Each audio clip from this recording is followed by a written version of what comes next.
Hi all, we're so lucky to have Mr. Paul Dunlop on the show with us today to talk about a really important topic around leadership and creating people-centered organisations that are truly improving and innovating going forward. To help with this, we've put on the Enterprise Excellence podcast website under downloads a resource for leader-centered work that you can actually use as a guide, but also use to help create a template to go forward and put it into action. Have a listen to the show, see what you think. Head to the website to download and get more support. Let's get to the show. Welcome to the Enterprise Excellence podcast, where we aim to help create a better future. Learn from our world's experts how to improve and create enduring, high-performance, low-impact enterprises.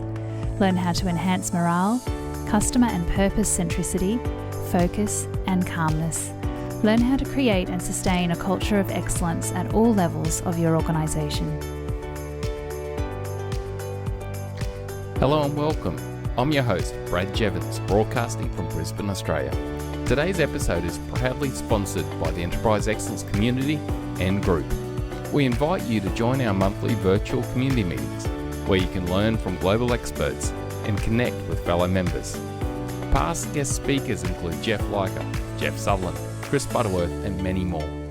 Events have included virtual excellence tours of organisations such as BHP and US Synthetic. To register for an upcoming event, please visit enterpriseexcellenceacademy.com/community. We look forward to seeing you there. Welcome to episode 182 of the Enterprise Excellence Podcast. It is such a pleasure to have Mr. Paul Dunlop on the show with us today.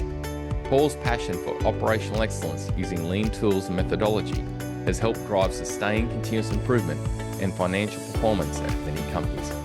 Paul's people-centered approach is to engage the ongoing support and commitment of both shop floor staff and senior management through effective lean leadership and to facilitate inclusive problem-solving cultures.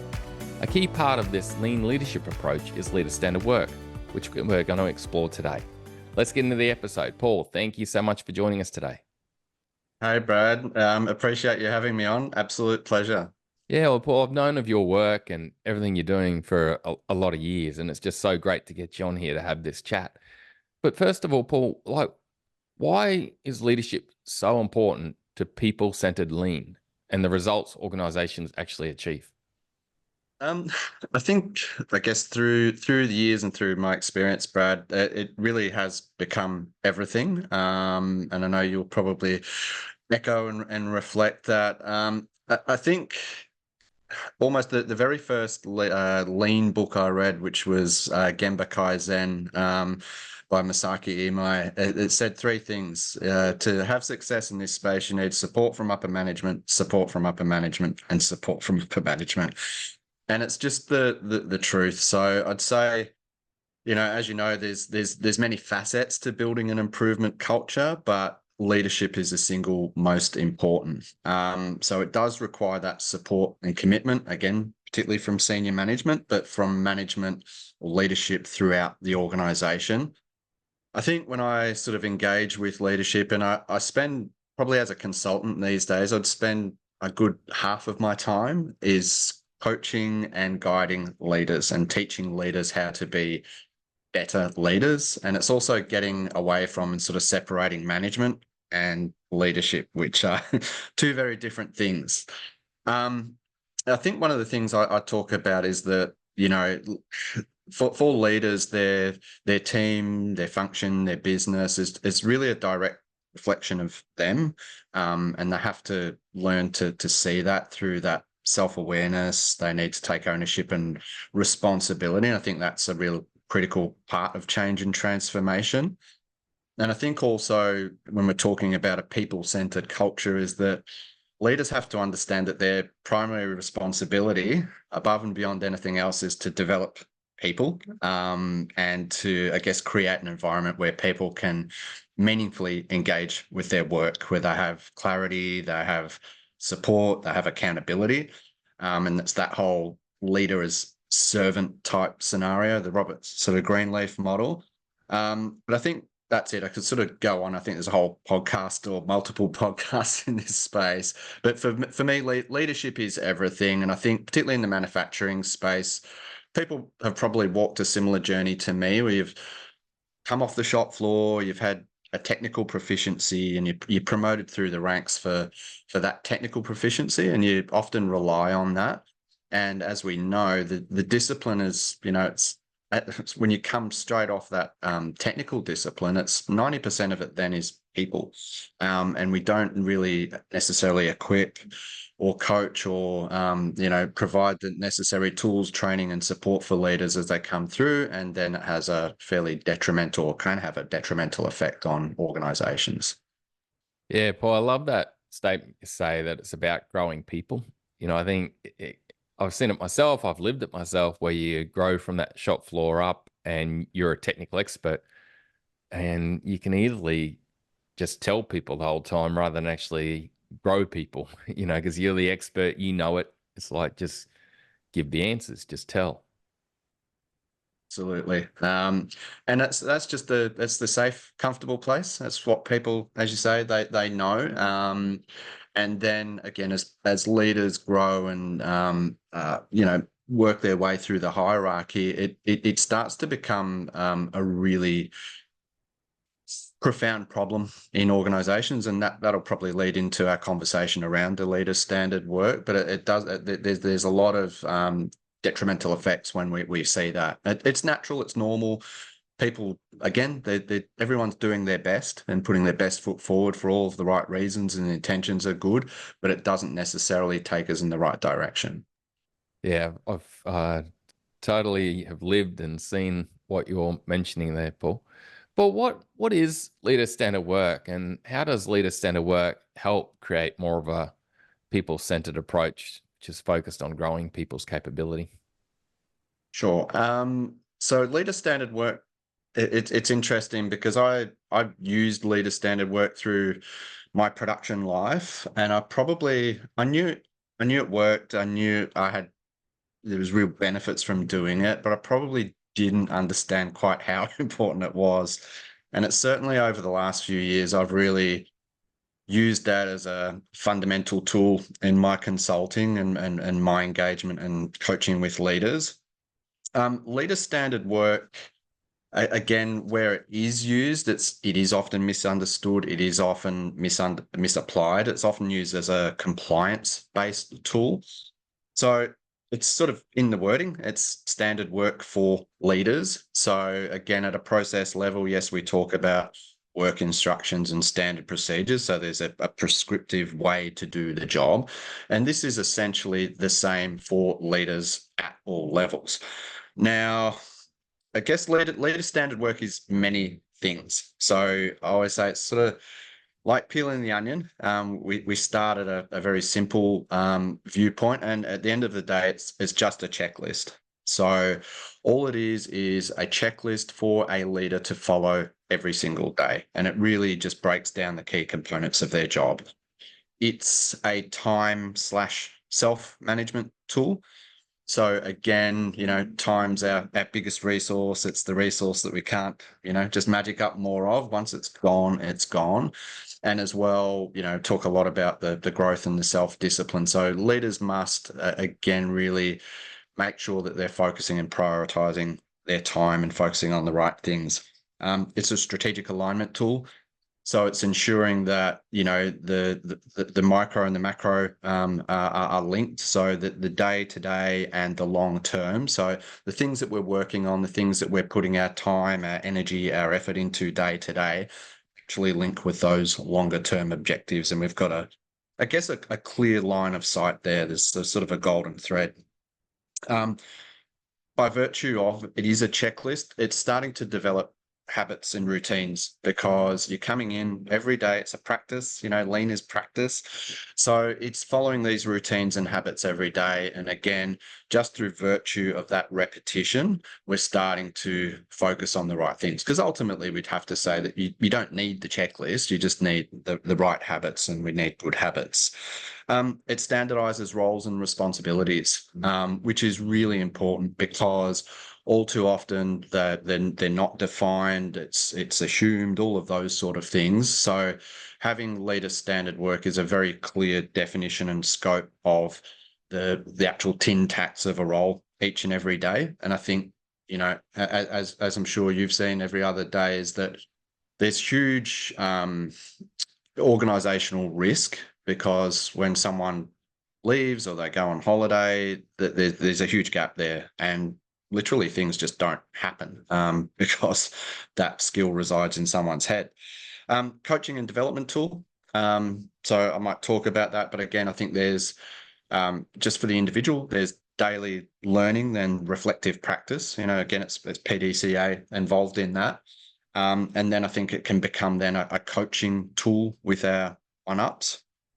And probably the bottom line is that, like every other lean tool, it should drive improvement. We're looking to assess what we're doing, what did we set out to do, what actually happened, what worked well, what didn't, and how can we improve on that again tomorrow. So yeah, there's a lot there. There's probably more things too, but it just works on so many levels. Yeah. So, Paul, you're mentioning there that leader standard work is a system and a tool that really allows you to start to create like a checklist of what's critical for you to do, and also reflect on that either with your leadership or yourself, and be able to, I guess, improve. Are we working on the same thing? Like, it creates a really good system. What's your thoughts though when it comes to creating that people-centered approach? Like, the leader's behavior plays a big part, doesn't it, within leader standard work?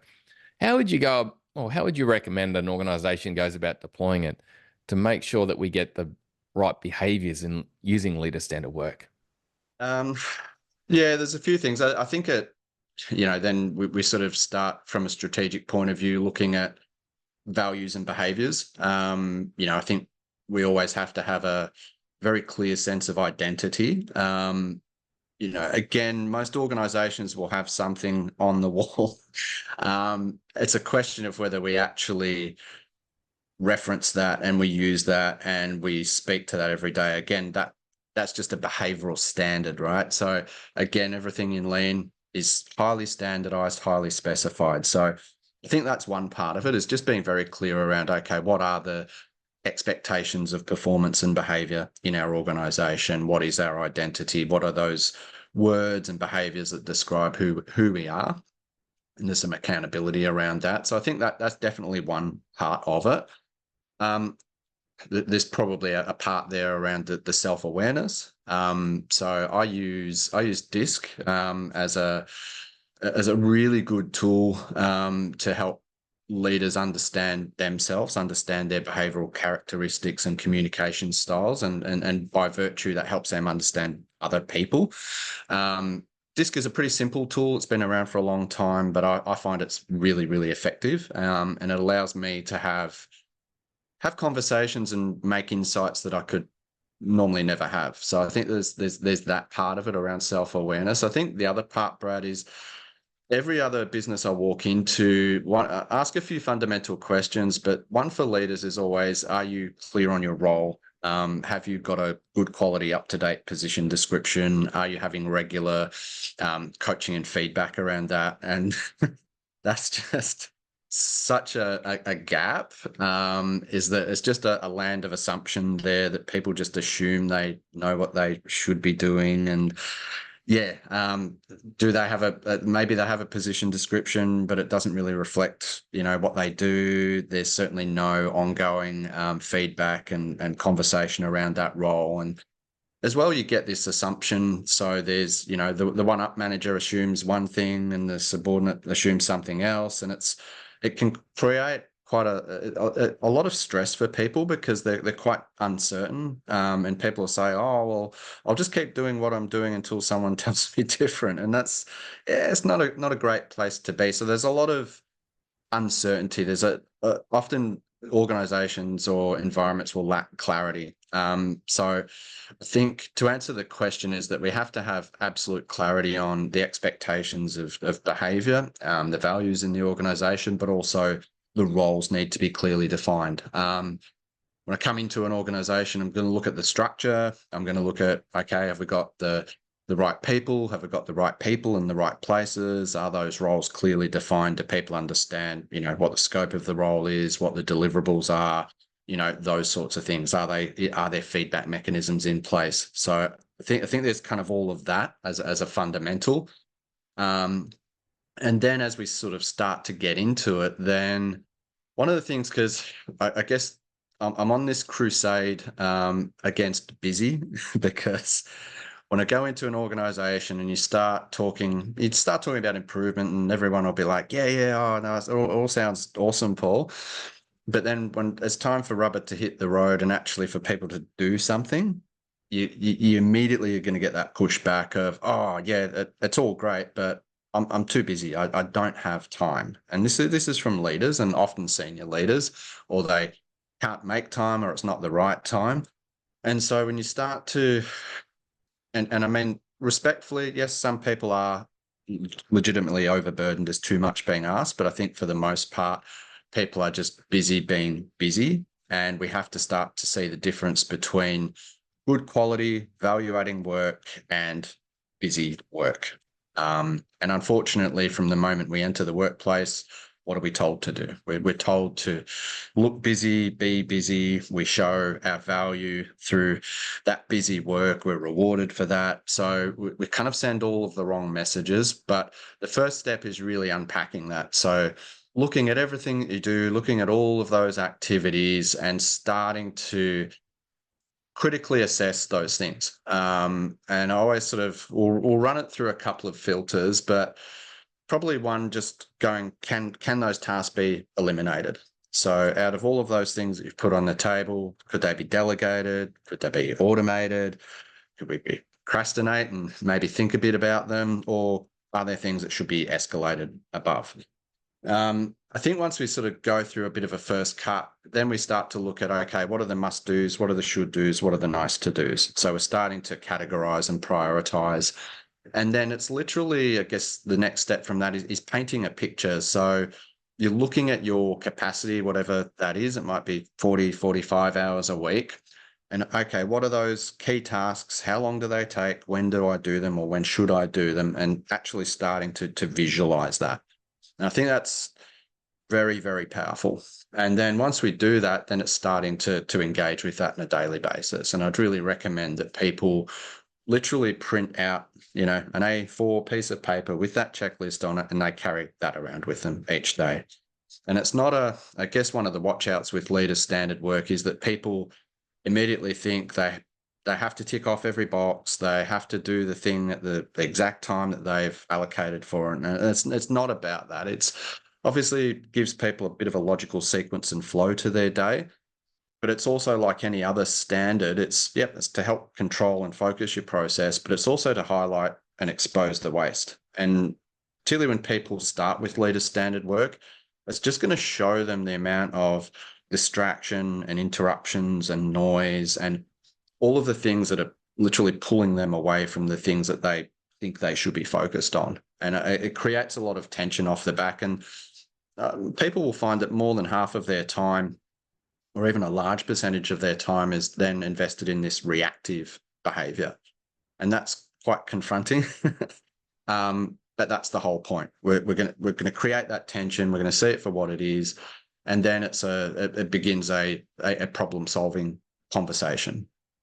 Yeah, okay. Well, that's great, mate. I can see how it all bolts back to leader standard work, because you've got leaders who can be too busy to actually do standard work. But when you actually unpack it and go, well, what are you working on?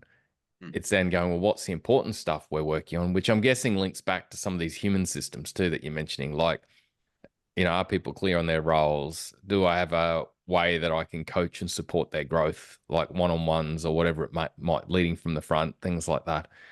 And so then you're helping to create some sort of checklist to help sustain that routine. So one, you've optimized it. So we've got rid of a lot of stuff or delegated it, or been able to figure our way on what should we work on. And I'm guessing some of those things are leading things that then help the world become calmer. Absolutely. And that's what it really is. It's a bunch of leading indicators. And I think, my chaos to calm tagline, but it's I've sort of gone on a bit of a journey where I think when I first came into consulting, I was probably a little preoccupied with the process. And so the process is chaotic and out of control and volatile, and therefore, everybody else in the environment is too.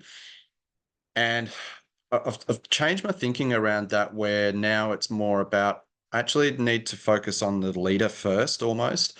I need to get the leader calm, or calmer, and give them some space and time and help them become more focused, but also more proactive, which allows them then to be the people who can make the difference to the process. So I think that it's a better way to go. I've seen, much more effective results, and it's very, where leaders that I've worked with have really been able to embrace this and get the maximum benefit out of it. The difference in their process environment is just, it's so stark. It's chalk and cheese, and it's, I've just got case after case after case now where the transformation in the business has had to start with the transformation in the leader, and that's been achieved through standard work.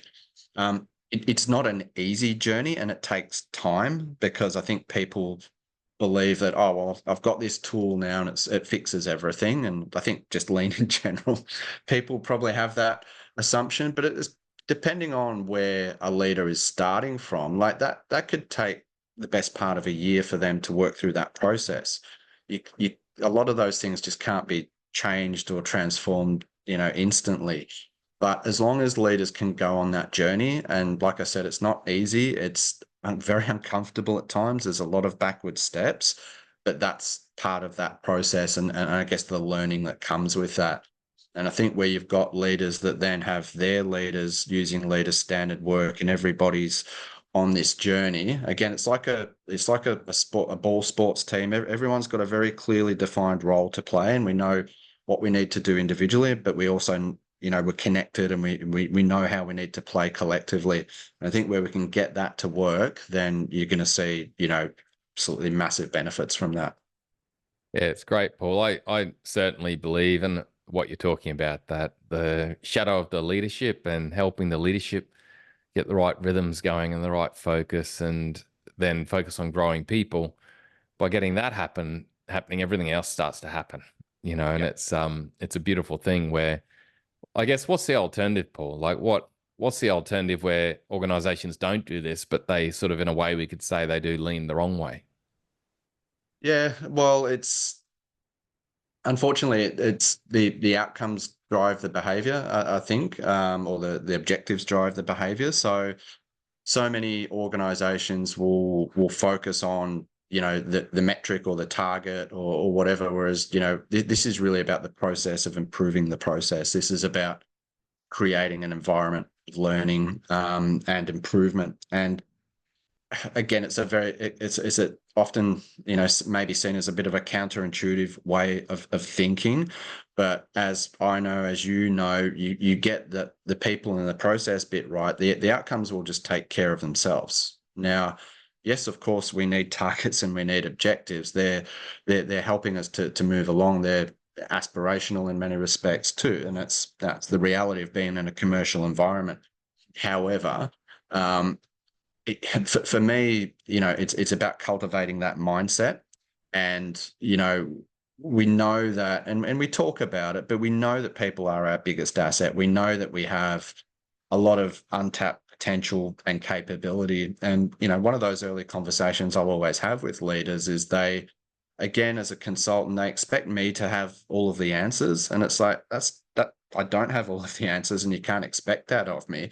But the answers to your problems are already here. My job is to help you unlock that. You've got smart, capable, talented, well-educated people who are experts in what they do. They know.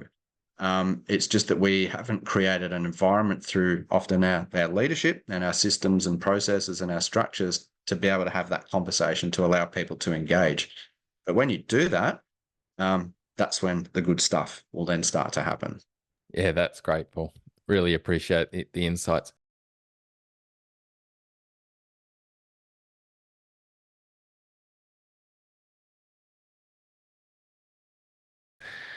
Paul, what would be your enterprise excellence 2-minute tip in this area of leadership and leader centered work to create people centered outcomes and improvement? I'm probably always going to say, like I was going to say, the single most important thing in any improvement organization, it's going to be the huddle, daily huddles and daily communication. It's been interesting in watching some of Ryan Tierney and the Seeding Matters journey and all the rest of it. And those guys say exactly the same thing. The daily meeting, the daily huddle is the most important thing. So again, working with my clients and building a structured, tiered daily management system. But for me, it's just that practice and repetition of getting people together, having a conversation around, visualizing the process, understanding what's going well, what's not, having that conversation, and then taking some improvement action every day. That's just it. I think if you do that and you consistently do that and you practice and you learn and again, that works on so many levels, but just so simply getting people together to talk about what's going on in their process and how they can, sustain the good as well as improve the things that aren't working.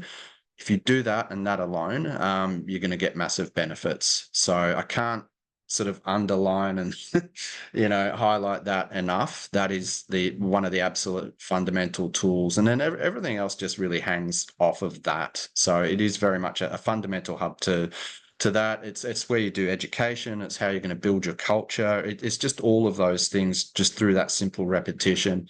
And again, if you're going to start looking at any other high performing environment, and that's sort of as well the message I try and say, okay, we're looking at manufacturing, we're sort of looking at the Toyota way or whatever it might be, and we're learning lessons there. But if you sort of step back out of that and look at the mindset in any other high performing organization, you see the same patterns of thought, you see the same structures. And again, if you go into the military, what are they doing? They're doing debriefs and huddles. Going to elite sports, it's the same thing. Any of these environments, they're doing the same things. Short, sharp, frequent collaboration focused on what's most important. And you create that bottom up, don't you? But like we've discussed, you need that leadership shadow to be in play and to support and keep it going. Well, Paul, I really appreciate the time and knowledge, mate. Such a great conversation, such an important one. But how can people reach out to you if they want to learn more and engage to get support? The best way would be on LinkedIn. So you'll see me post every other day. So yeah, happy for people to reach out and engage however they'd like to, through DMs or comments or whatever. So yeah, LinkedIn would be the best way. Probably you could sort of search up my website as well. But all my details are there. So yeah, again, happy for people to reach out and have a chat.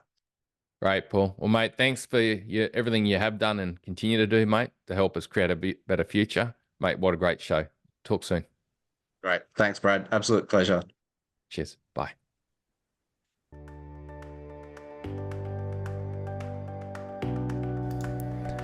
What a great episode. Remember, you can go to the Enterprise Excellence Podcast website /downloads to get hold of some resources on leader standard work, some documentation that explains it more deeply, and also some templates that may support.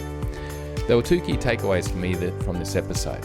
Firstly, leader standard work and how it helps you really create that focus and structure as a leader and what is most important. And it's often the human systems that we neglect because we're so busy doing so many other things. I find the process, just like Paul mentioned, of leaders exploring their time and what is a priority, not a priority, and then really starting to try and create that structure around it to make sure we work on the priorities, really creates great outcomes. The second key insight for me, or takeaway, was then the power of having leading from the front and also huddles in place that are connected frontline to top. Once you've got good leader standard work going and some of the ideal leadership behaviors going with that, where we're really focused on growing people and developing people capability, then having that connected huddle system together with leading from the front, where we're down at the front line learning all the time, it truly creates that bottom-up culture and high performance where all problems aren't going to leaders and frontline employees are becoming more engaged and more inspired and driving improvement themselves together with middle management. And you just get a really high performing organisation and truly that essence of bottom up. Thanks again for your time and knowledge, Paul. Thanks for helping us create a better future. Bye for now.